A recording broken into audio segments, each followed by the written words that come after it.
We had nurseries on the other side of the city up till about 1840, and then there were so many brothers there.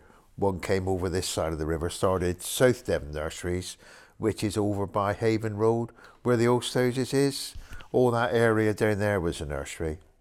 And they were down there till about 1901, I guess, when the house caught fire. And then my grandfather came back. They bought a nursery, what used to be Luckham and Pinces, over Pinces Road. They bought that in about 1890, ran it till about 1905. But they'd had a lot of bad luck with climate change was going on back then as well. They had a couple of hurricanes blew the greenhouses down, trees fell on the nursery stock, so they sold that off. And then grandfather opened a shop for a while, then he bought a nursery in Cowick Street and the one over at Flower Pot there. His older brother had it first, and he changed the name from Flower Pot Gardens to Victoria Nurseries to celebrate the Jubilee, apparently.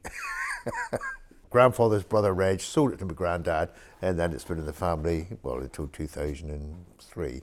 At one time, we were the biggest bulb seller in the southwest, weren't we, for a few years, and then... You used to go up to Lincoln, didn't you? Yeah, Lincolnshire, go all over Lincolnshire. Bulbs. Bought 2 million tulips from Ireland one year. Wasn't quite the same as tulips from Amsterdam. This is before supermarkets started selling bulbs. Oh, yeah. As supermarkets sort of, garden, B&Q type places started taking the bread and butter lines, you had to look for other things to sell, Started growing unusual things, and then did very well with them, really, A lot of South African stuff we started growing, didn't we?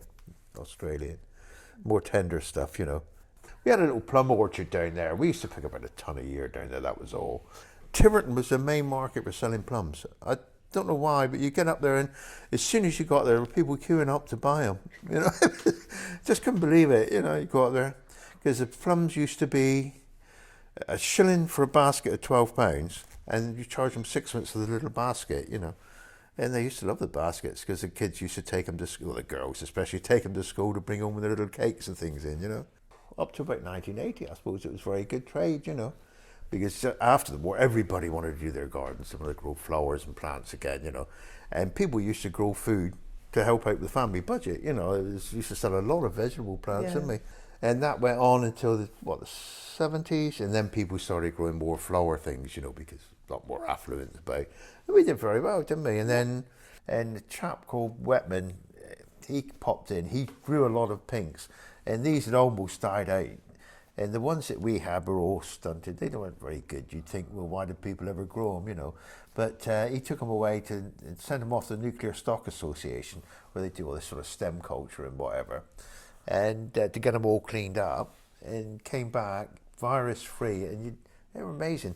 Flowers came that high, different plant altogether, because all the viruses and the diseases had been cleaned out of them, and they were back to what they were originally, like little carnations. Gorgeous. They all used to be sent up to London, take them down to St Thomas Station, put them on the train, and they'd go up to Covent Garden. And they last a long time, pinks. Very sweet scented. Variety called Mrs Simpkins. Oh, that's old variety. Yeah. So if ever you buy Mrs Simpkins pinks, they're probably stock that came from us originally.